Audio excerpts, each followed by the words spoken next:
Suspension sa importation ng bigas ipatutupad simula sa September 1 batay sa direktiba ni Pangulong Ferdinand Marcos Jr.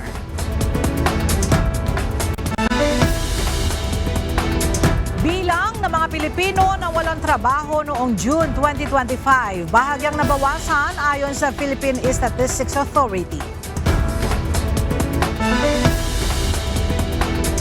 MRT3 may handog na libreng sakay sa lahat ng araw ng Miyerkules ngayong Agosto.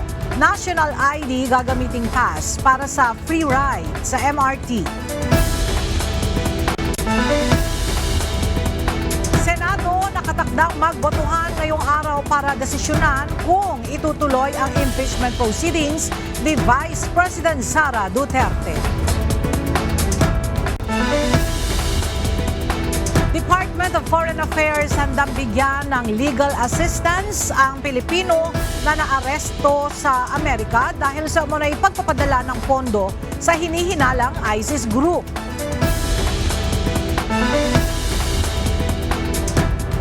At Visayas Grid muling isa sa ilalim sa yellow alert mamaya dahil sa manipis na supply ng kuryente.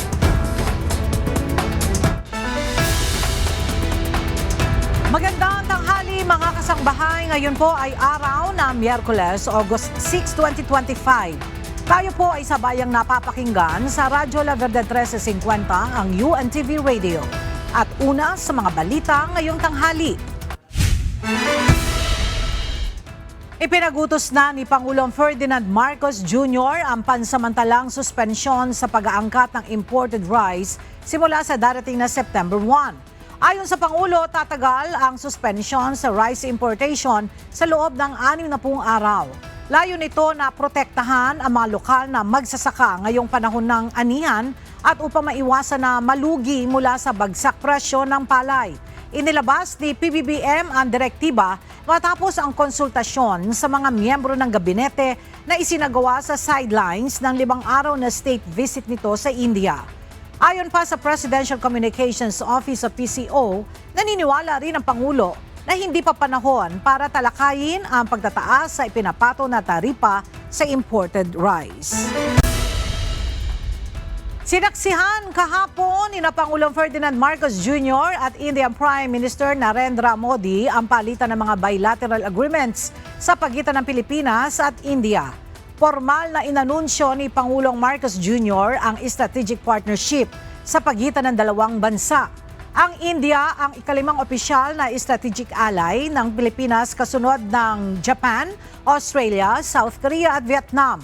Samantala, kasama sa napagkasunduan ng trade law, enforcement, security and defense, digital technologies, maritime cooperation, science and technology, tourism, culture and arts, space cooperation at marami pang iba. Bago nito, tumanggap ng ceremonial welcome sa New Delhi, India, si Pangulong Marcos Jr. at First Lady Liza Araneta Marcos mula mismo kay Indian President Draupadi Murmu at Indian Prime Minister Narendra Modi at Rashtrapati Bhavan. Sinalubong ang first couple ng 21 gun salute kasunod ng inspeksyon sa mga honor guards. Today, our relationship enters a new epoch as Prime Minister Modi and I formally launched the strategic partnership between Philippines and India. For the Philippines, this is a momentous decision, for we take a very considered path to such elevated partnerships. Muling binigyan diin ng India ang pakikiisa nito sa Pilipinas pagdating sa kapayapaan at seguridad sa karagatan ng Indo-Pacific. Tinawag ni Indian Prime Minister Narendra Modi ang relasyon ng dalawang bansa na friends by choice and partners by destiny. Kasunod ito ng bilateral meeting ni Pangulong Ferdinand Marcos Jr. sa Indian authorities sa Hyderabad House kahapon. Mahalagaan niya ang maritime cooperation sa dalawang bansa bilang mga maritime nations. Ang strategic partnership ng India at Pilipinas ay magpapalalim ng kooperasyon nito pagdating sa depensa, seguridad sa karagatan, kalakalan at teknolohiya. Magbibigay ng libreng e-visa ang bansang India sa mga Pilipinong turista. Inanunsyo ito ni Indian Prime Minister Narendra Modi kasunod ng bilateral meeting nito kay Pangulong Ferdinand Marcos Jr. Layo nito na mapasigla pa ang turismo sa bansa, kalinsabay ng muling pagbubukas ng Pilipinas ng direct flights patungong India noong October 2025. Noong nakaraang June, sinimulan ng Pilipinas ang pagbibigay ng visa-free entry sa mga Indian nationals papasok ng bansa.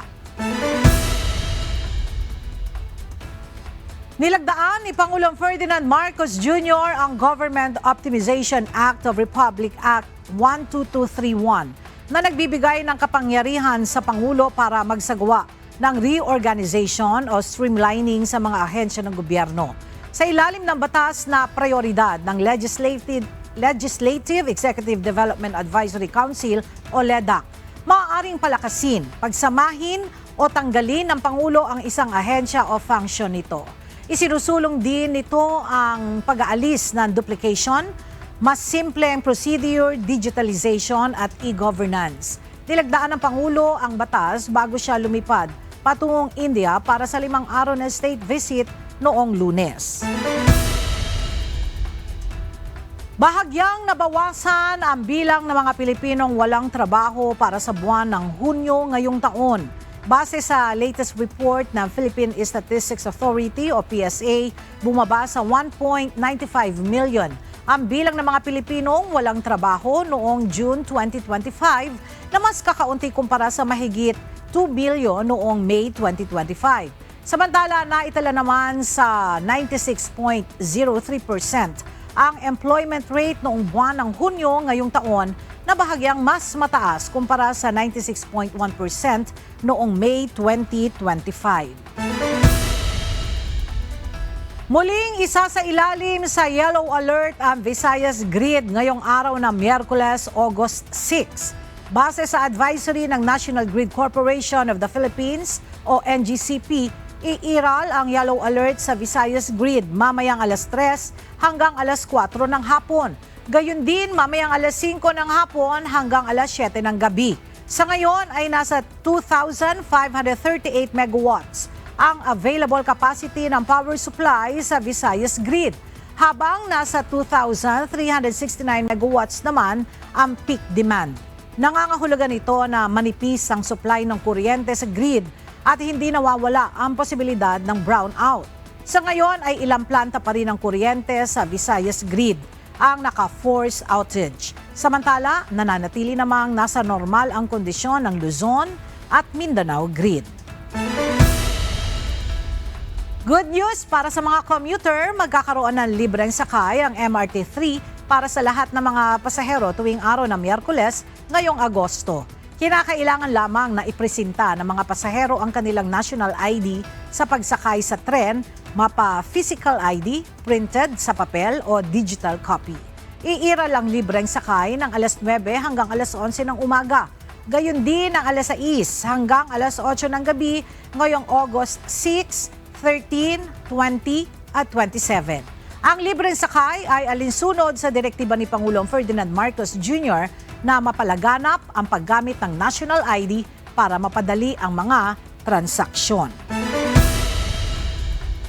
Inaasahan sa darating na Biyernes, August 8, ay tatalakayin na sa pulong ng Metropolitan Manila Development Authority o MMDA at ng mga lokal na pamahalaan sa Metro Manila ang panukala pagdating sa mungkahing parking ban. Ayon kay MMDA Chairman Attorney Don Artes, kasama sa mga rekomendasyon ay ang mga makatwirang dahilan na maaaring pagbasehan ng MMDA at DILG sa kanilang pag-aaral at pinal na desisyon. Samantala, una nang sinabi ni Metro Manila Council President at San Juan City Mayor Francis Zamora na handa ang kanilang grupo na magbigay ng mga suhestyon upang mabalanse ang regulasyong ito. In-inform na po natin sila na dalhin yung listahan ng kanilang mga karsada na ire-recommend nila either for total ban, partial ban, may oras, at yung ire-request po nila na wag nang isama dahil hindi naman po kailangan na isama po doon sa ban. Magsusumite po ang mga LGUs, ang mga mayors ng mga recommendation po namin base sa mapa ng aming lungsod alin sa mga kalyeng ito ang hindi dapat pumarada at alin naman sa tingin namin na kahit payagan namin na pumarada mga sasakyan doon ay hindi naman po magiging sagabal. Iniligay ng Land Transportation Office o LTO sa alarma ang isang sports utility vehicle o SUV na sangkot sa isang insidente ng hit and run noong July 11 sa Commonwealth Avenue. Batay sa inisyal na investigasyon, iniwang sugatan ng SUV ang rider na motorsiklo matapos ang insidente. Agad namang isinugod sa pinakamalapit na ospital ang biktima. Ayon kay LTO Chief Assistant Secretary Vigor Mendoza II, natukoy na nila kung sino ang may-ari ng SUV at napadala na ito ng show cause order. Dagdag pa ni Mendoza, kapag natukoy na kung sino ang mismong nagmamaneho ng sasakyan noong oras ng aksidente, agad sususpendihin ang lisensya nito sa loob ng 90 araw bilang bahagi ng investigasyon at aksyon ng LTO laban sa irresponsableng pagmamaneho. Naglunsad ang Department of Science and Technology o DOST ng early detection kits para matukoy kung mayroong African swine fever ang isang baboy. Ayon sa ahensya, mahalaga ito upang labanan ang sakit at protektahan ang industriya ng baboy sa Pilipinas. Kabilang sa mga teknolohiyang ito ang Tuslob Rapid DNA Extraction Kit at ang VIPTEC ASFB Real-Time PCR Detection Kit. Sa pamamagitan ng mga early detection kit na ito, makakakuha ng DNA ang mga hog racers sa mga baboy para matukoy kung mayroong itong ASF. Ang ikatlong teknolohiya naman ay gawang Pinoy, ang Mobile Containment Laboratory na dinevelop ng Bioassets Corporation. Ito ay isang sasakyan na nagsisilbi na ring laboratorio na tutugon naman kapag mayroong potensyal na outbreak ng ASF sa isang lugar. Naabot na ng Commission on Elections ang target na 1 million makalipas ang 5 araw na voter registration bilang paghahanda sa nalalapit na barangay at sangguniang kabataan elections o BSKE. Samantala, batay rin sa impormasyong natanggap ng COMELEC, sinabi nito na wala na umanong mangyayaring formal signing na panukalang pagpapaliban ng BSKE kundi hahayaan na lamang ito na mag-lapse mag-lapse into law. Mula sa Maynila, makibalita tayo kay Dante Amento live. Dante, sa ano-anong mga lugar na itala ng COMELEC ang mataas na voter registration? Magandang tanghali, Ella. Batay sa datos ng COMELEC, ang may pinakamataas na mga lugar kung saan may pinakamataas na bilang ng nagparehistro ay ang Region 3 at gayon din ang Region 4A. Hindi inaasahan ng Commission on Elections ang pagdagsa ng mga nagpaparehistro para sa barangay at sangguniang kabataan elections o BSKE. Ayon sa komisyon, naitala nila ang pinakamarami sa kasaysayan ng nagpaparehistro sa loob ng maiksing panahon. Sabi ni Chairman George Erwin Garcia, naabot na nila ang 1 milyon na target na bilang ng voter registration. Nagtataka kami pero sobra kami natutuwa sapagkat biro nyo sa napakaiksing panahon, sa 5 araw mahigit ka ng 1 milyon. Wala pang ganun sa ating kasaysayan. May natitira pang 5 araw para sa pagpaparehistro kaya positibo rin ang COMELEC. Naabot sila ng 1.5 million na bilang ng aplikante. Kanina ay pinuntahan ng mga COMELEC official ang Special Registration Anywhere Project o SRAP sa main office ng Department of the Interior and Local Government o DILG. Pati walk-in ay pwedeng magparehistro. Kung meron po tayong mga kababayan dito sa Quezon City, pwede po kayong dumulong dito sa DILG, dito po sa DILG Tapolcom Center. Ang lahat ng nagparehistro ay dadaan pa sa evaluation sa pamamagitan ng Election Registration Board o ERB hearing. Alamin dito kung sino ang posibleng hindi kwalipikado o kaya doble ang rehistro. Samantala, Ella, may natanggap din anyang impormasyon ang COMELEC na wala nang mangyayaring ceremonial signing sa panukalang batas na gawing fix ang term ng mga barangay at SK officials na maaaring magpupuspo naman sa barangay at sangguniang kabataan election sa BSKE. Hahayaan na lang ito na maging batas pagkalipas ng isang buwan matapos ipadala sa tanggapan ng Pangulo. August 14, kung hindi tayo nagkakamali, ang paglaps into law ng panukalang batas na taas sa opisina ng presidente, yung mismong panukalang batas na yan na nagpapaliban. So base sa computation ng palasyo, it's August 14, maglalaps into law. Ela, sa kabila nitong natanggap na impormasyon ng COMELEC na hahayaan nga ng Pangulo na maglaps into law itong panukalang batas na posibleng magpapaliban sa barangay at sangguniang kabataan elections, tuloy-tuloy pa rin ang paghahanda ng komisyon, kabilang na po dyan ang pagbili ng nasa 60,000 na mga ballot boxes para sa BSKE. Ang sinasabi kasi ng komisyon, Ela, tiyak sila na pagka napirmahan itong batas na ito ay mayroong pupunta sa Supreme Court, at kapag nag-issue ng temporary restraining order ang Korte Suprema at hindi sila maghahanda para sa BSKE, maaring magkaroon ng problema sa gagawing halalan. Yan ang ating update mula dito sa Maynila. Balik sa iyo, Ella. Maraming salamat, Dante Amento. Nilinaw ng Korte Suprema na immediately executory o agarang ipinatutupad ang kanilang desisyon sa impeachment case laban kay Vice President Sara Duterte. Pinagkokomento naman ng hukuman ang pangalawang Pangulo sa inihaing motion for reconsideration ng House of Representatives sa kaso. Narito ang report ni Dante Amento. Inihain kahapon ng House of Representatives ang motion for reconsideration o apela sa Supreme Court.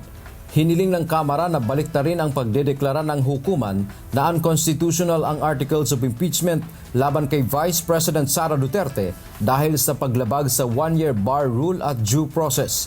Muli ring nilinaw ng hukuman na immediately executory o agad na ipinatutupad ang kanilang desisyon. Samantalang ipinag-utos ng hukuman na magsumite ng komentaryo ang pangalawang Pangulo sa motion for reconsideration ng House of Representatives sa loob ng 10 araw.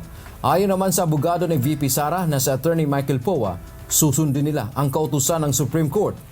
Kahapon ay naghain din ng motion ang ilang grupo tulad ng Isang Bayan at Concerned Citizens na layong baguhin ang desisyon ng Korte at ituloy ang impeachment case ni VP Sara.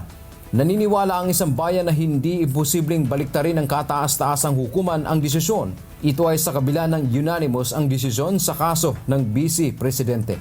Kami po ay naniniwala at kumakatok sa Korte Suprema na sana bigyan pansin ito at kasama rin sa aming hiling na magkaroon ng oral argument. Dante Amento, UNTV, News and Rescue. Diyos ang aming sandigan, serbisyo publiko ang aming pinahahalagahan.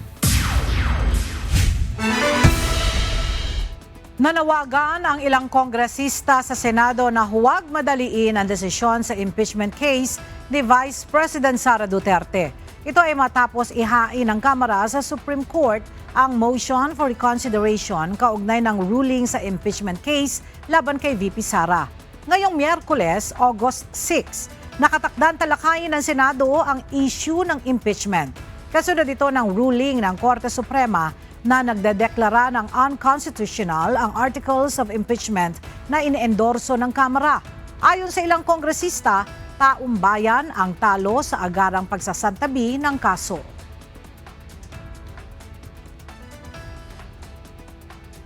Doon sa kanilang inaasahang aksyon kasi para silang babiyahin ng jeep, hindi pa puno, gusto nila umarangkada. At pag umarangkada sila, ang mangyayari, ang may iwan, yung katotohanan, pananagutan, at yung katarungan. At ang nakalulungkot dito, may iwan doon sa biyahe na yan ng taong bayan. The impeachment case is dismissed, then we have practically it's to the country's loss. Kasi ibig sabihin nun, never natin malalaman at never masasagot ang mga katanungan matagal na nating hinihingi. Katulad ng kung ginamit ba ng tama ang confidential funds, may pananagutan ba ang Vice President tungkol sa kanyang pagbabanta sa buhay ng Pangulo, ng unang ginang at ang Speaker ng House.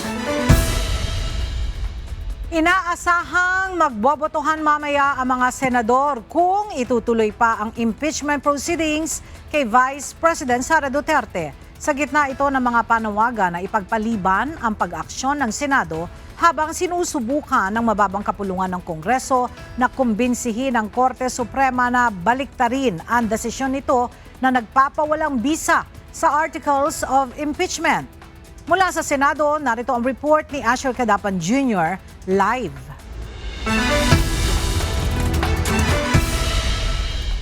Asher, ano ang mga inaasahang mangyayari sa pagtalakay ng impeachment sa Senate plenary mamaya?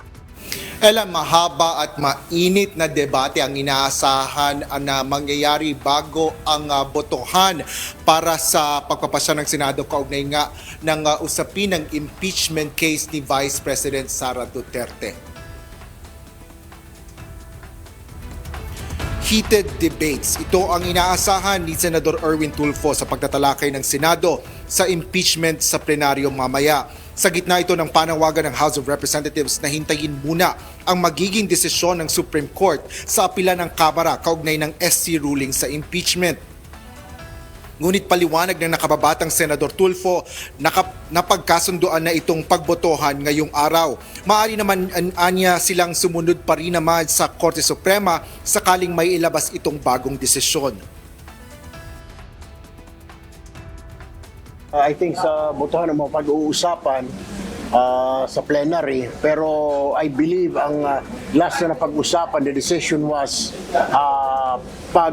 go ahead with the motion for reconsideration.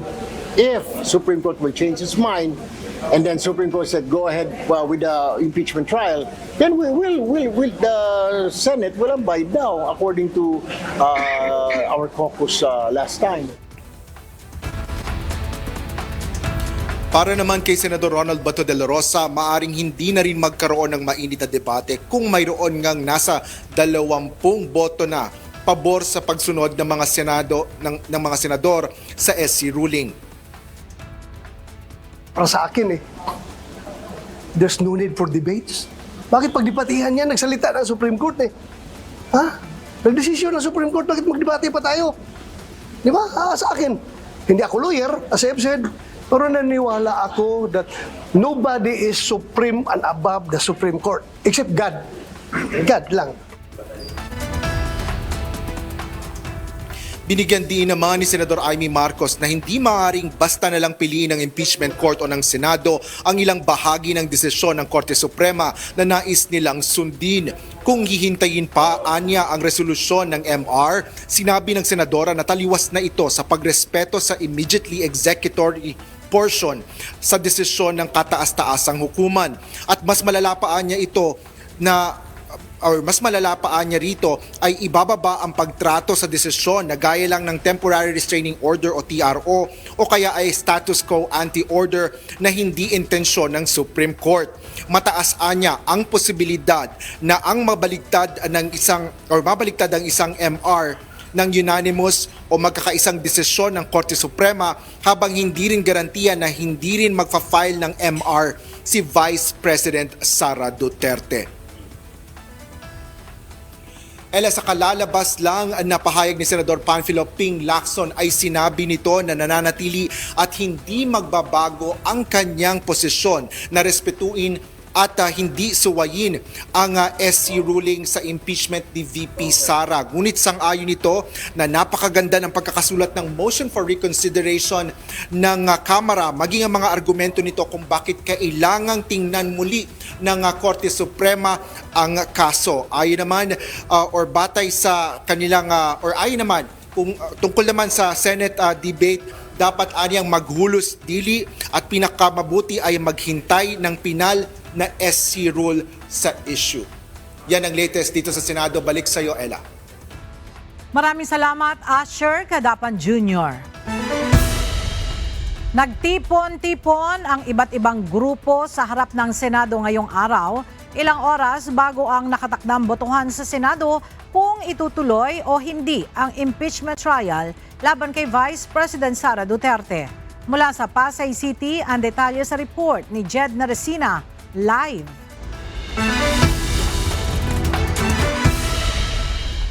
Jed, ano ang panawagan ng mga nagkilos protesta ngayong araw dyan sa harapan ng Senado? Magandang tanghali, Ella. Huwag i-dismiss kundi bagkos ituloy yung impeachment trial. Ito yung dalang panawagan ng mga grupong nagtipon-tipon dito ngayong umaga sa harap ng Senado. At kahit matindi yung init ng araw kanina at kani-kanina lang bumungkos yung malakas na pag-ulan, ay hindi natinag yung mga grupo na nagkikilos protesta rito.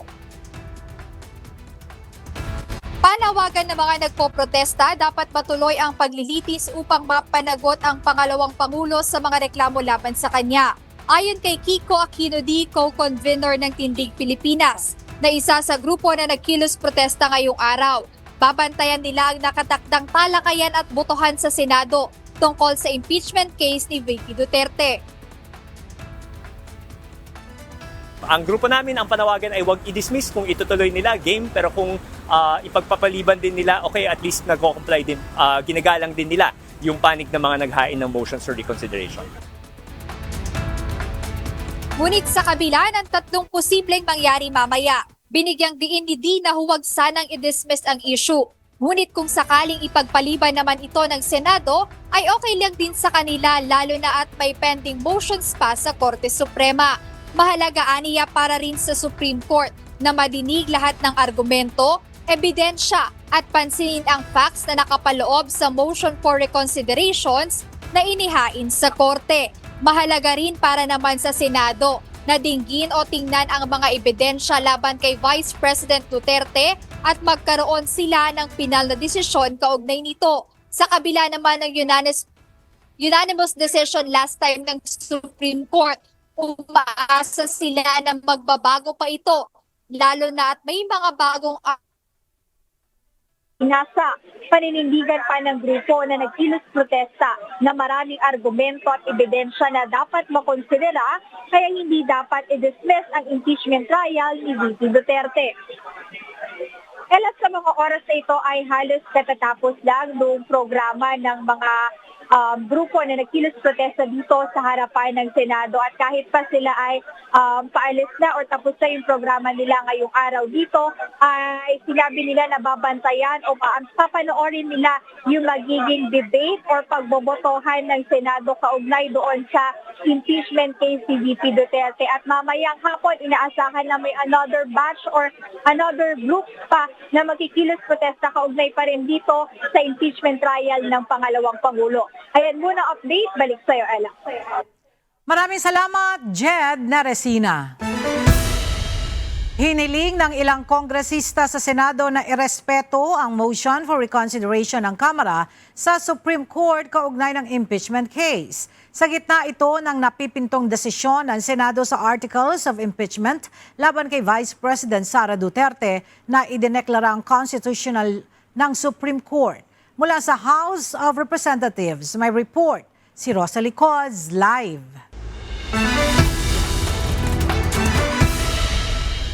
Rosalie, kailan ba inaasahang magdesisyon ng Korte Suprema kaugnay ng motion for reconsideration? Ella, mayroong 10 araw ang tanggapan ni Vice President Sara Duterte mula kahapon para sagutin yung inihaing motion for reconsideration ng Kamara sa Supreme Court. Ito ngay matapos ideklara ng Korte Suprema ang Articles of Impeachment laban sa Vice Presidente na unconstitutional dahil nilabag ang 1-year ban ng saligang batas at ang due process. Kaya naman, hinihiling ng makabayan lawmaker na si ACT Teachers Party List Representative Antonio Tino sa Senado na irespeto yung apela ng Kamara sa Korte Suprema. Sa gitna ito ng inaasahang desisyon ng Senado sa kahihinatnan ng impeachment case ngayong araw. Dagdag pa ng mambabatas, huwag sanang atat na patayin ito kahit may motion for reconsideration pang nakapimbin ang Kamara. Ayon naman kay Kabataan Party List Representative Rene Co, injustice na maituturing at hindi katanggap-tanggap kung hindi papansinin ng Senado ang panawagan umano ng publiko na mag-proceed ang impeachment trial ni VP Duterte. Panawagan din ito sa Korte Suprema, seryosong harapin ang mga apela kaugnay ng impeachment case dahil kredibilidad ng kataas-taasang hukuman ang nakataya rito. Sakali namang tuluyan na ngang isang tabi ang impeachment case laban kay VP Sara, may iba nilang paraan para mapalalim pa yung mga isyong kinakaharap ng Vice Presidente sa pamamagitan ng legislative inquiries, pati yung mga inaasahang budget deliberations dito sa Kamara. Para partikular na yung issue ng questionabling paggastos sa confidential funds ng Vice Presidente. Balik sa'yo, Ella. Maraming salamat, Rosalie Coz. Sa iba pang balita, pagkakasyahin sa mga nakalatag na proyekto ang panukalang 903 million pesos na pondo ng Office of the Vice President para sa taong 2026. Ayon kay OVP spokesperson Attorney Ruth Castelo, nakahanda rin ang opisina ng pangalawang Pangulo sakaling tapyasan pa ang panukalang pondo sa susunod na taon. Mula sa Mandaluyong City, narito ang report ni Ivan Alvarez, live.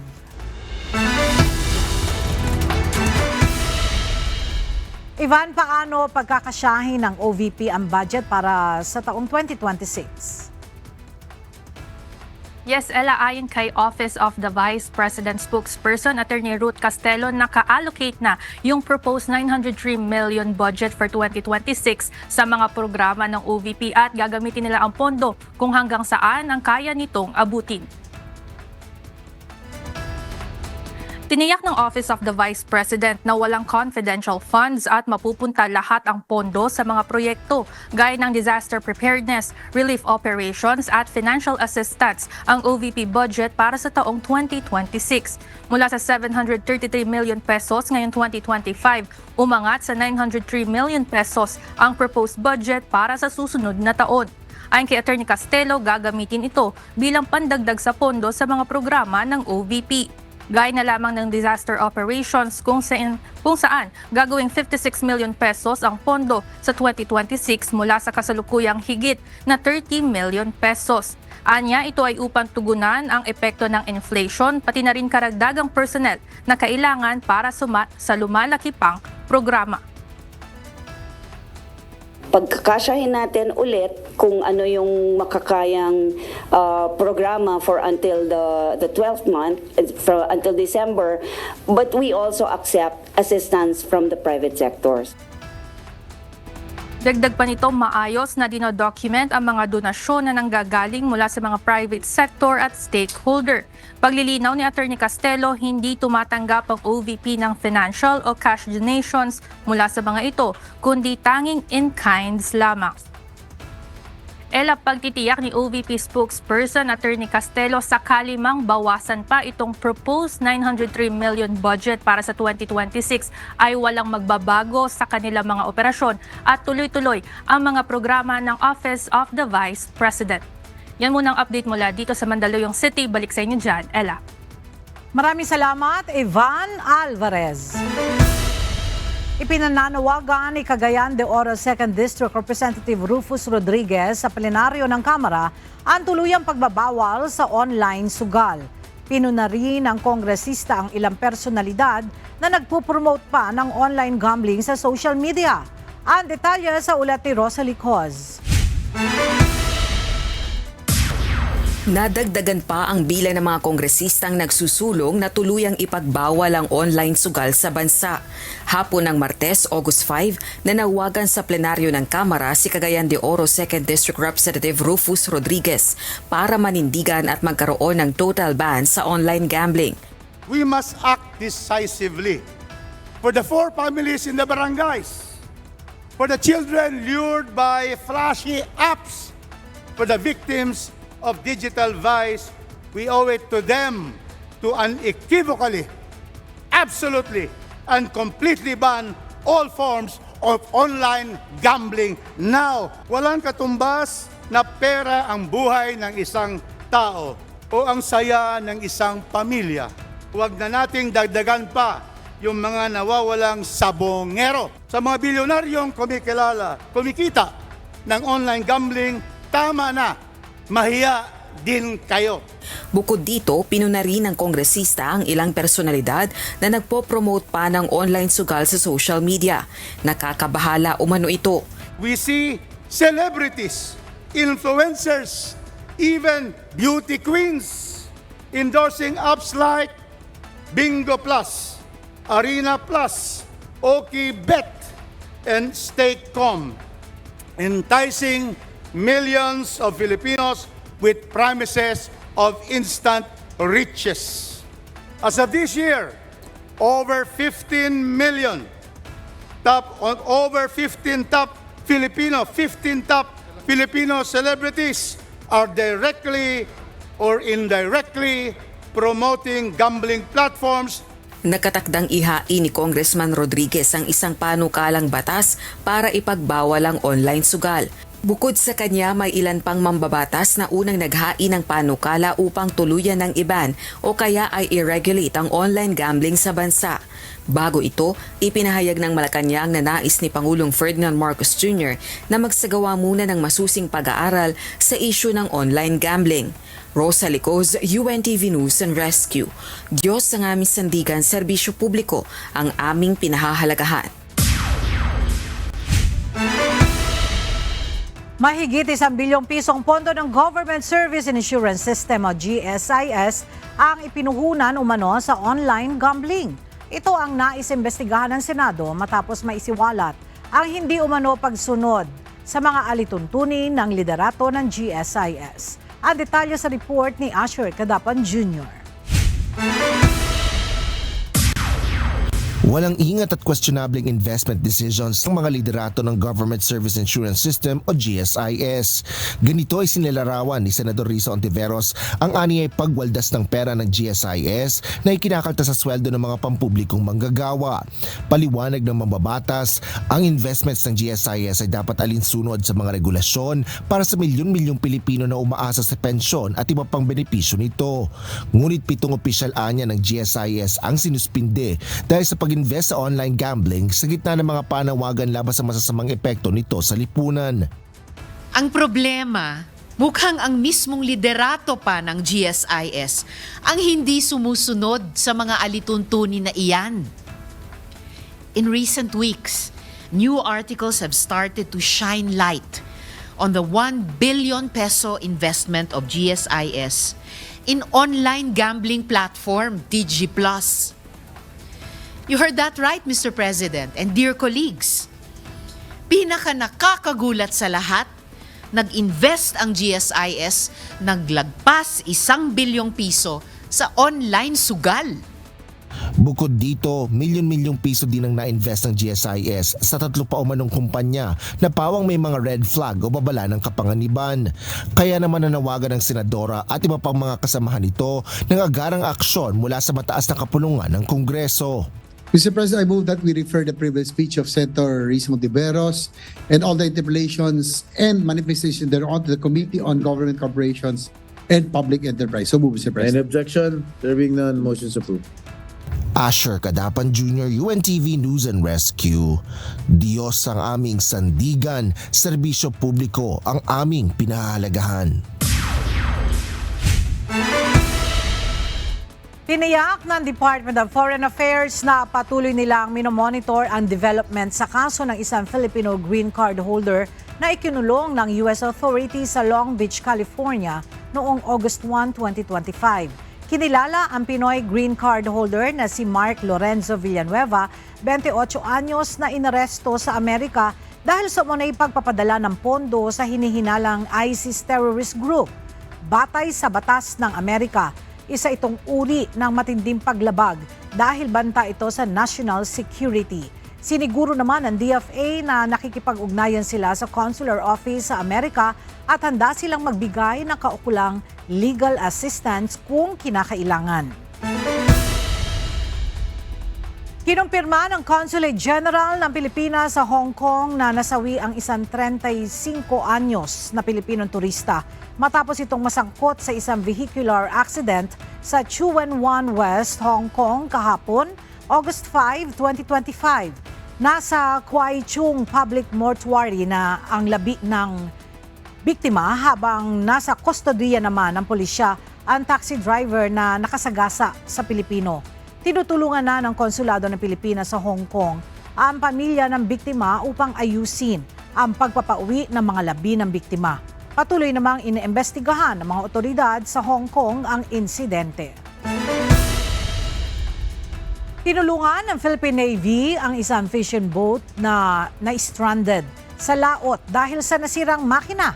Agad na rumesponde ang Philippine Navy nang humingi ng tulong ang kapitan ng fishing boat na FB Moises. Nasira ang makina ng bangka habang sila ay namamalakaya sa laot. August 2 nang ipadala ng Navy ang 2 barko para tulungan at hilahin ang bangka pabalik sa lupa sa kabila ng masamang panahon. August 3, matagumpay na nahila at naihatid ang bangka sa Kalapandayan Fishport sa Subic, Zambales sa tulong ng isa pang Navy boat na MPAC BA-488. Ligtas ang 15 tripulante ng bangka at agad silang nabigyan ng medical check-up at tulong. Kinondena ng National Security Council of the Philippines o NSC ang irresponsableng pagpapalipad ng China ng kanilang Long March 12. Ayon kay National Security Advisor Secretary Eduardo Anyo, naalarma at nalagay sa peligro ang mga taga-Palawan. Narinig ang malakas na pagsabog sa Puerto Princesa City, gayon din sa iba pang mga munisipalidad. Nakita rin anya ang fireball sa kalangitan na kalaunay sumabog at nagdulot ng pagyanig ng lupa. Bagaman walang napaulat na pinsala at injury, ang mga bumagsak na debris ay nagdulot ng peligro sa mga barko, eroplano, bangkang pangisda at iba pang sasakyan. Pinalitan na ang ikalawa sa pinakamataas na pwesto sa pambansang pulisya. Inilipat sa Mindanao si Deputy Chief for Administration Police Lieutenant General Jose Melencio Nartates Jr. bilang bagong direktor ng Area Police Command Western Mindanao sa panibagong reshuffle ng pambansang pulisya. Mula sa Camp Crame, may report si Lea Ilagan live.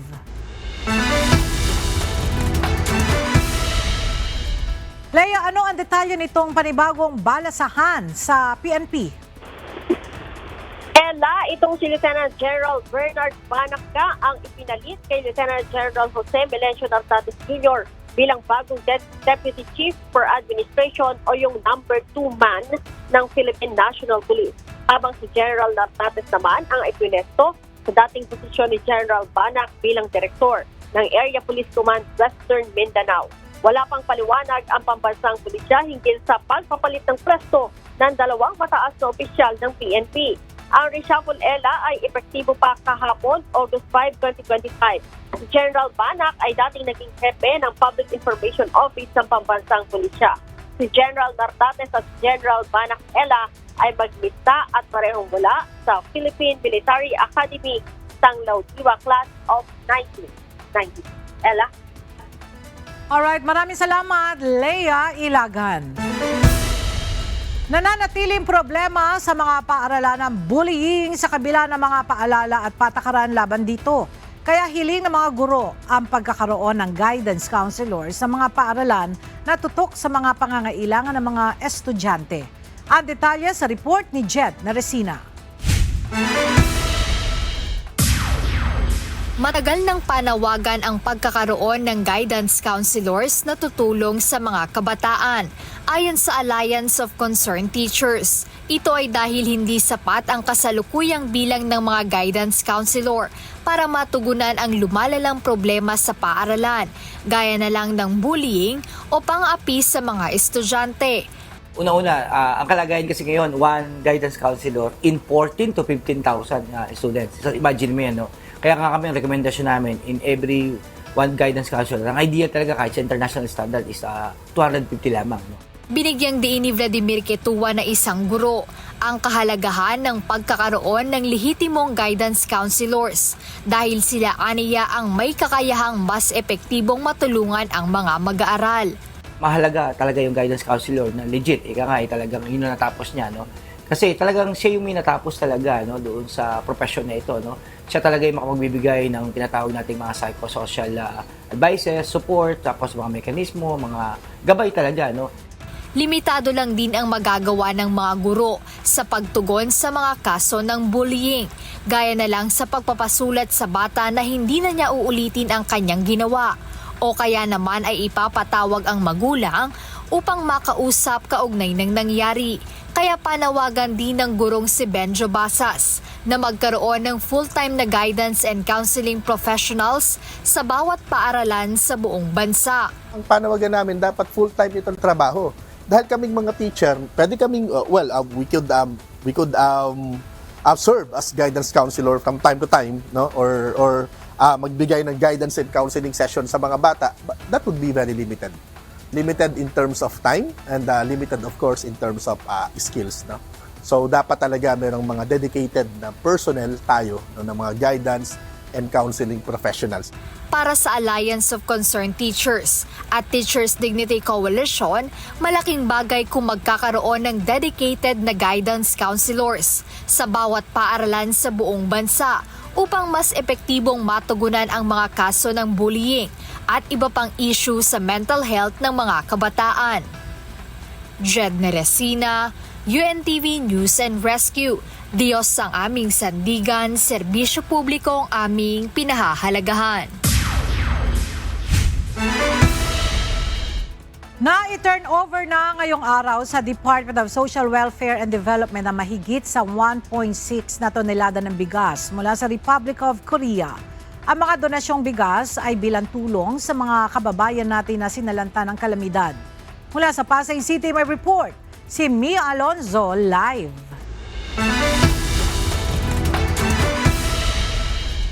Mia, kanino ba ilalaan ng DSWD ang mga donasyong bigas mula sa Korea? Magandang tanghali sa iyo, Ella. Ayon kay DSWD Secretary Rex Gatchalian, magiging laman pa rin itong idinonate na bigas mula sa Korea sa mga family food packs na ipagkakaloob sa pamilya na naapektuhan at nasa krisis pa rin ng nagdaang mga bagyo at habagat. Ayon kay DSWD Secretary Rex Gatchalian, nauna nang nagkaroon ng donasyon ang bansang Korea noong bagyong Christine na may kabuuang 4,000 metric tons na bigas. Sa kasalukuyan, kabuuang 2.6 metric tons ang idonate sa Pilipinas, 1.6 dito ang nasa pasilidad ng DSWD na may kabuuang 40,000 na sako ng bigas para idonate sa mga naapektuhan ng nagdaang bagyo at habagat. Ayon sa ahensya, dumating ang naturang bigas first week of July at kanina isinagawa ang formal na turnover nito kasama si Ambassador of the Republic of Korea to the Philippines, Lee Sang-hwa. Gayon din si United Nations World Food Program Representative and Country Director Regis Chapman. Ayon sa ahensya, ang pagtanggap ng donasyon mula sa ibang bansa ay hindi naman nila nangangahulugan na kulang ang bigas sa bansa, kundi ito ay parte at pagpapakita ng matibay na ugnayan mula sa isang bansa. Natin ng sarili natin, pero syempre may mga humanitarian outreach programs ang ating mga kaibigang bansa at tatanggapin natin yon. Hindi naman to para sa amin, para to sa taong bayan. Sino kami para hindi tanggapin? Dagdag pa ng kalihim na sa katunayan ay marami-ani tayong mga donors at sa ilang pang mga bansa at isa lamang ang Korea sa isa sa pinakamalaking foreign donors pag ganito nagkakaroon ng kalamidad. Nagtatapos ang disaster response sa iba pang mga area sa bansa. Inaasahan naman na ang natanggap na bigas mula sa Korea ay masasapat na sa 280,000 na pamilya na mga kailangan. Ella, binanggit din kanina ni Secretary Gatchalian na inaasahan na matatapos na itong disaster response dahil unti-unti ng sasapatan itong mga nag-request ng mga family food packs at inaasahan ng ahensya ng DSWD na matatapos itong pagkakaloob ng mga family food packs sa iba't ibang area pagsapit ng Martes. At yan muna ang update mula dito sa may Pasay City. Balik sa iyo, Ella. Maraming salamat, Mia Alonzo. Sumiklab ang isang sunog kaninang alas 9 ng umaga sa Building 9, Aroma Road 10, Barangay 105, Tondo sa Maynila. Mabilis na kumalat ang apoy dahil gawa sa light material sa mga bahay, kaya't iniakyat agad sa Task Force Alpha ang alerto sa sunog pasado alas 10 ng umaga. As of 10:57 a.m., itinaas pa ang alerto sa Task Force Charlie habang nagpapatuloy ang pag-apula sa apoy at inaalamang sanhi ng sunog.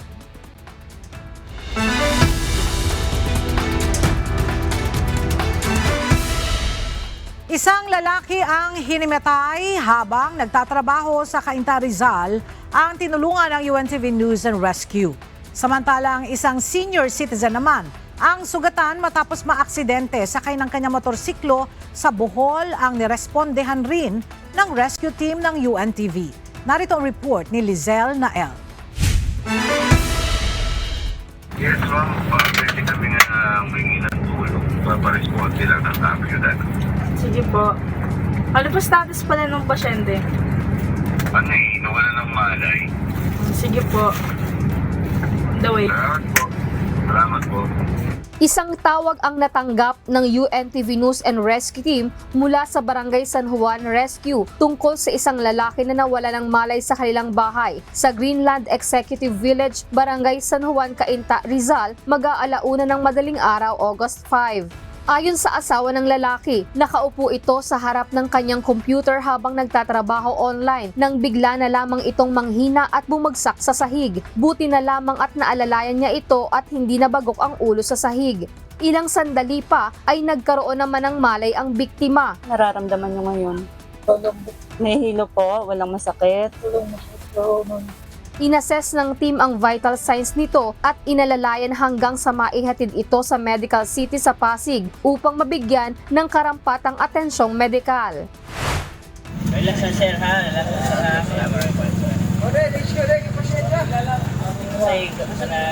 Sa may gate, di ba?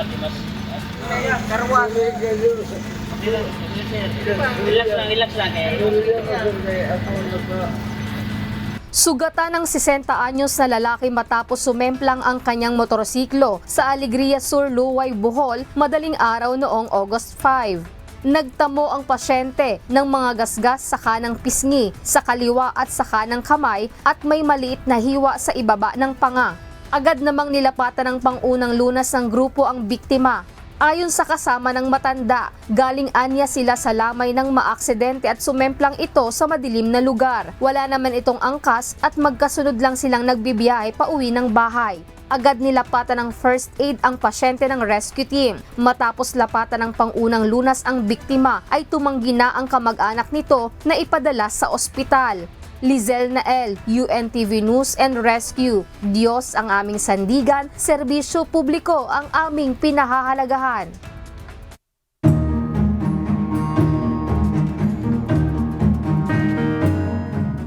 Inilunsad na kahapon ng Department of Tourism ang Unified Automated Ticketing System na layong gawing hassle-free ang pagpasok ng mga turista sa Boracay.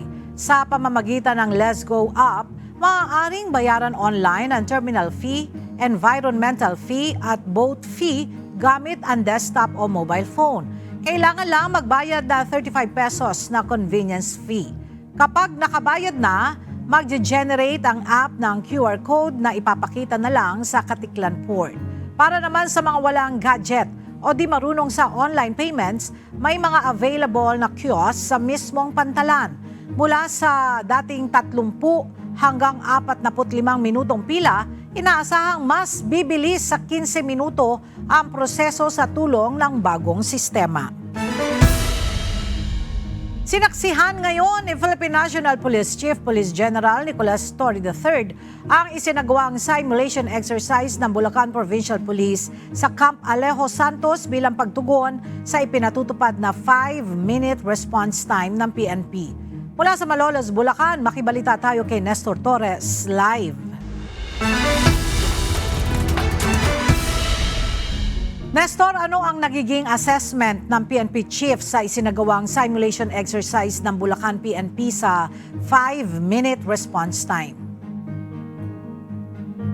Magandang tanghali, Ella. Dito nga sa isinagawang 5-minute response time o 5MRT na ginawa dito sa Bulacan PPO, dito sa Camp Alejo Santos, ay naging satisfied naman. Ito nga si PNP Chief Police General Nicolas Torre III dahil nakita niya na mabilis ang naging aksyon ng Bulacan PNP sa kanilang ginawang SIMEX o simulation exercise na kung saan nga ay wala pang 5 minuto talaga ay agad na narespondihan ng mga pulis yung kanilang pupuntahan na lugar. Sa pagbisita kanina sa Bulacan PPO sa Camp Alejo Santos sa Malolos ni Police General Nicolas Torre III, isa sa pangunahing tinalakay nito ang 5-minute response time sa hanay ng pulisya sa Bulacan. Nais itong matiyak ang kahandaan at kung nagagawa na nila ang mabilis na pagresponde sa panahon ng pangangailangan. Lagi namin sinasabi 5 minutes response. Marami ang hindi naniwala na ito ay kayang gawin.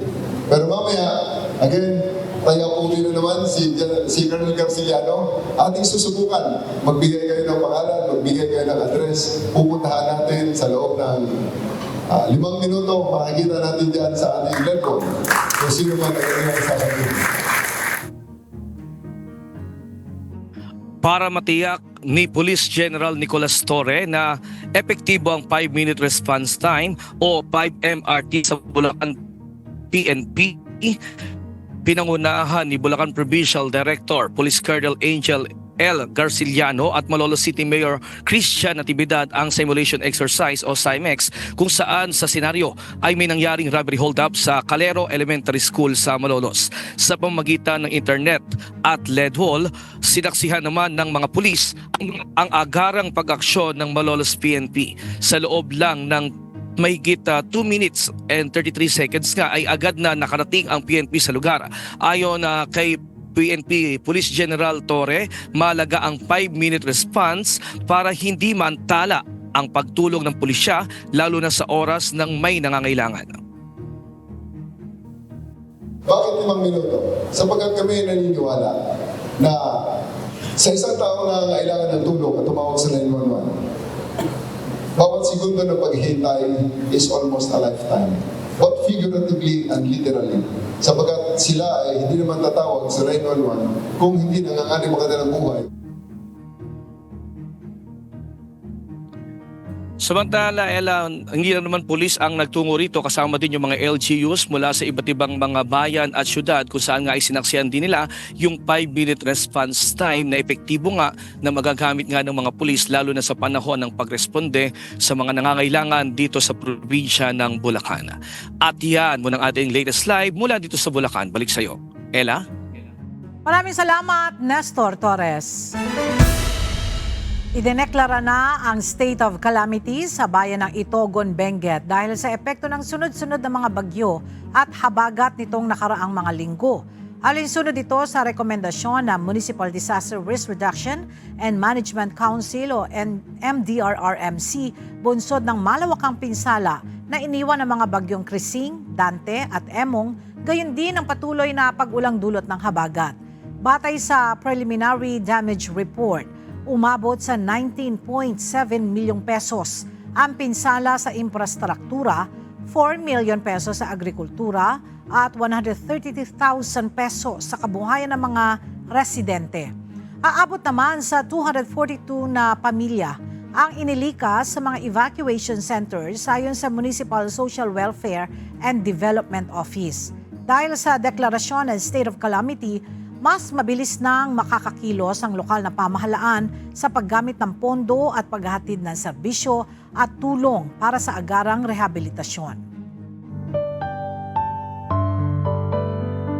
At sa ating iiwang mga salita ng Diyos na ating sandigan mula sa aklat ng 2 Korinto, Kapitulo 9, Versikulo 9, na nagsasabi, "Gaya ng nasusulat, siyang nagsabog, siyang nagbigay sa mga dukha. Ang kanyang katwiran ay nananatili magpakailanman."